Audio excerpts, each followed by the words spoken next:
ndagira ngo nkubwire ngo ni iby'agaciro kuri wowe uhisemo kumva iki kiganiro. Iki kiganiro tugiye kurebanamo byinshi by'ingenzi, tugiye kurebanamo byinshi mu byaranze amateka y'isi ahashize, aho tugiye kureba kudeta 10 zabaye kuva mu mwaka wa 2000 kugeza muri uyu mwaka wa 2025. Ndakeka ko ayo ni amakuru uba ugomba kuba wamenya, ukamenya ati se kuva muri uyu mwaka cyangwa se muri iki gihe n'iki ni ibiki byagiye biba around, ni iki byagiye bibaho nyine, kugira ngo ubashe kuba wagenda umenya amakuru. Uko burani kenshi tugenda tubona yuko buriya icyambere ni amakuru. Ikintu cyambere umuntu agomba kumenya ni amakuru, kubera ko amakuru nyine abagiye arimo byinshi wenda by'ingenzi cyangwa se byinshi wamenya cyangwa se byagira icyo bihindura kuyo wari usanzwe ufite wenda yarapfuye, cyangwa se wenda kuyo wari usanzwe ufite atariyo ku bantu bari baragiye bakubesha. Impamvu uyu munsi twahisemo kukuzanira kudeta 10 zabayeho kuva 2020.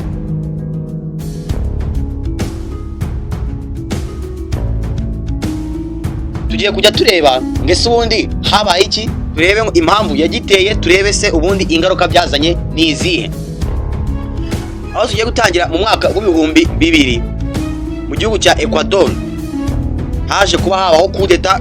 Icyabaye nuko abasirikare n'amatsinda y'abaturage bakuragaho perezida Jamil Mahuad.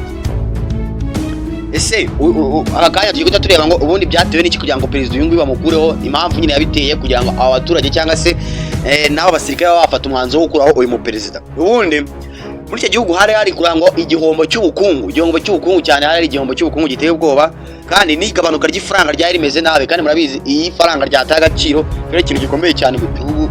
Niyo mpamvu abaturage bose bafata umwanzuro wo guhita bamukuraho, bati turabona ari kugenda dushyira ahantu habi. Hari no kubaho imyigaragambyo, mbese bakavuga ati muri make perezida ntabwo uri gushobora kuyobora igihugu neza, ntabwo uri gushobora kugikaruma. Hari kubaho imyigaragambyo, igabanyuka ry'ifaranga, bavuga ati bafata umwanzuro wo kuba bakuraho perezida. Ariko mu ngaruka zabayeho buri ariko nimujya mumva ingaruka, mujye mumenya ko buriya habaho ingaruka nziza cyangwa se imbi. Ntabwo buri gihe ingaruka ziba ari mbi, oya, habaho n'ingaruka nziza ariko n'imbi burazibaho. Tugiye kureba ingaruka zaje kuba zabaho nyuma y'uko bakuye mu perezida. Bahise ubwo bareka gukoresha ifaranga ryabo, bahita bimukira ku ifaranga ry'idolari ry'Amerika, ndetse hajyaho na guverinoma y'inzibacyuho. Urumva yuko nyine izo ngizo ni outcomes zavuye kuri iyo kudeta bateye. Kudeta ya kabiri nayo yaje kuba yaba mu mwaka w'ibihumbi 2000, aho yabaye muri Fiji. Ahangaho rero ikintu cyari cyabaye nuko George Spade yafataga inteko nk'ingwate. Inteko murayizi, inteko nshinga amategeko. Inteko ni ahantu abari presidence, bura na ahantu nyine n'ahantu hakomeye cyane, ni inama zikomeye zibera, n'ahantu usanga hari idarapo rya original ry'igihugu. Nyine inteko y'igihugu ni ikintu cyo gikomeye cyane. Ubwo rero niho George Spade yaje kuba yafata nk'ingwate.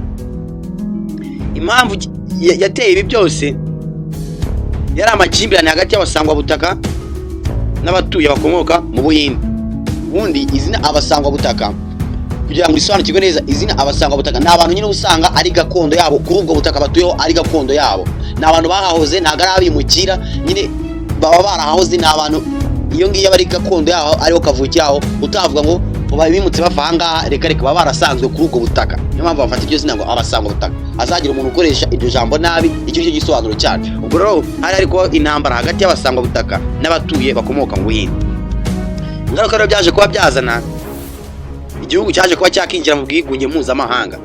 Urumva yuko kuba umuntu afata umwanzuro ngo agashimuta perezidansi, nyine urumva ashaka ko yari kwishimuta, ashaka wenda kugira ngo habeho ibyiza, ariko ukumva ko uyu nguyu yabikoreye amakimbirane yari ari hagati y'abaturage. Urumva ko ni ikintu kigomba kuzana ubwigunge, ni ikintu kitagomba kuzana amahoro. Ibyo rero byaje kuba byaba. Kudeta ya gatatu yaje kuba yaba mu bihumbi 2002, yabaye muri Venezuela. Cyari cyabaye nuko Hugo Chavez yaje kuba akurwaho mu minsi 2, ariko aza gusubizwaho. Yakuweho ku minsi 2, iminsi 2 ishize aza kuba yasubizwaho. Ikintu cyari cyabaye cyangwa impamvu yaje kuba yabitera ni umwuka mubi hagati ya Chavez n'igisirikare cye. Ni kwa kundi igisirikare nyine usanga hari ibintu kitari guhuza na perezida wacyo, basanga bamukuyeho, ariko nyuma y'iminsi 2 barongera bamusubizaho. Ingaruka rero byateye Chavismo yaje kuba arushaho gukomera. Kudeta ya kane yabaye mu mwaka wa 2003, yabaye muri Central Africa. Aho twageze muri Africa, Central Africa ni muri Africa. Ikintu cyari cyabaye François Bozize yaje kuba yakuraho Ange Felix Batase. Ni kwa kundi usanga umuyobozi avuga ngo ngenda ashaka gutera kudeta simbura uyu nguyu wari uriho, wenda ugasanga uwo muntu umuteye kudeta ari umusirikare nyine cyangwa se yarafite indi nshingano nyine ikomeye mu gihugu, akaba yahitamo kumutera kudeta kugira ngo aveho we ajye wenda akaba yabona hari ibyo ari gukora nabi we yakora neza, cyangwa se izindi mpamvu zitandukanye. Impamvu yabiteye ahangaha ni uko uwo muyobozi wari uriho yafataga ruswa cyane, ndetse mu gihugu harimo n'umutekano mukeya. Ndakareba akavuga ati rero ibi ngibi ndabona nabihindura, kuko buriya umuperezida kugira ngo abaturage barakare nuko wenda usanga hari ibyo yabijeje mu gihe amatora ari gukorwa, icyo gihe akaba atari kubikora. Icyo gihe rero niyo mpamvu n'uzasanga abaturage bashobora kuba bafata umwanzuro reka tumukureho. Ingaruka byateye rero nta yindi, intambara z'amatsinda zagiye ziyongera, kuko umuhanga yavuze ngo umutekano muke. Nimba rero hagiyeho perezida, burabizi perezida bafite wenda ishyaka aherereyemo, hari ukuntu rero ashobora kujyaho irindi shyaka batari kubyumvikanaho neza cyangwa se batabishyigikiye, ugasanga rero ahubwo bigiye guteza intambara z'amatsinda hagati nyine y'abaturage, kuko bagiye harimo ibintu by'amatsinda, amagrupe, wenda amashyaka cyangwa se ibintu bigiye bitandukanye. Kudeta ya gatanu yaje kuba yaba mu mwaka wa 2010 yabaye muri Niger, naho muri Afrika. Niger mwabantu mwe umenye ko itandukanye na Nigeria. Niger iri ukwayo na Nigeria iri ukwayo, n'ibihugu bibiri bitandukanye. Ibyabaye rero, abasirikare bakuragaho Mamadou Tadja. Ubwo ikintu cyari cyabaye kugira ngo baba bafata umwanzuro wo kumukuraho nuko yari yarenze ku itegeko nshinga, abasha kuba nyine yakora ibintu yitekereje ubwe, nk'ibyo twakita ngo kwifatira ububasha, nyine agakora ibintu bitagendeye ku itegeko nshinga. Bese muri make ariwe uvuga ati bisemi iki nicyo kiba ari cyo kiba. Rero bahita nabo bafata umwanzuro wo kumukuraho. Ingaruka yabaye nuko habayeho amatora mashya, ndetse hajyaho perezida w'inzibacyuho. Urumva ko bahitamo gutora perezida mushyashya, baba bashyizeho uw'inzibacyuho nyine kugira ngo wa wundi abe yavaho. Kudeta ya gatandatu ni kudeta yabaye mu mwaka wa 2012 yabaye muri Mali, aho Amadou Sanogo yakuragaho perezida ATT. Ahangaho ikintu cyari cyabaye nuko intambara y'aba Tuareg n'uburyo guverinoma yacungaga n'uburyo guverinoma yayicungaga nabi. Iyi ntambara y'aba Tuareg guverinoma yicungaga nabi, cyangwa se guverinoma asanga idafite ukuntu iri kuyiha attention cyane, cyangwa se iri kuyitaho neza. Rero baravuga ati bahitamo umwanya wo kuba perezida bamukuraho. Ingaruka byateye nuko amajyaruguru yaje kuba yafatwa n'imitwe ya jihadiste. Murabizi hari ukuntu nyine usanga hari imitwe y'iterabwoba, cyangwa se atari n'imitwe y'iterabwoba ariko hari indi mitwe isanzwe, hari nyine asanga hari nk'ikintu kiri itsinda mu gihugu. Rero ikintu byaje kuba byateza nuko iyo mitwe yaje kuba yafata amajyaruguru. Kudeta ya karindwi ni kudeta yabaye mu mwaka wa 2021 nayo yongeye iba muri Mali. Nyuma y'uko 2012 habayemo kudeta, na 2021 harongeye haba indi kudeta. Ibintu byari byabaye cyangwa icyabaye icyo gihe kwiyo kudeta nyine nuko Assimi Goïta yakuragaho wa perezida w'inzibacyuho Bahni Dao, yaje kuba yamukuraho rwose. Icyari cyabiteye nuko utavugwa rumwe mu nzibacyuho. Ikintu perezida w'inzibacyuho ikintu bashatse kuvuga ni icyagihe wenda perezida wavuyeho manda yari itararangira, cyangwa se ntabwo igihe cyo gutora undi cyari cyagera, bakaba barebye nk'umuntu baba bagiriye icyizere, bakaba bamushyizeho kugira ngo abe ayoboye muri iyo minsi. Ubwo nyine ni perezida w'inzibacyuho, ariko ababizi neza yuko amatora nagera bazatorwa, wenda ashaka kongera agatorwa cyangwa se natorwe nta kibazo bigiraho, bitewe nuko abari bari nka perezida w'inzibacyuho. Ubwo rero iyi kudeta Assimi Goïta yaje kuba yakuraho uwo perezida w'inzibacyuho. Impamvu na ingaruka yaje kuba yabaho, Mali yaje kuba ifatanya n'Uburusiya. Nyine Mali yatangiye gufatanya n'Uburusiya, uwagiyeho yaje afite imikoranire n'Uburusiya, leta atangira gukorana n'Uburusiya muri gahunda zigiye zitandukanye.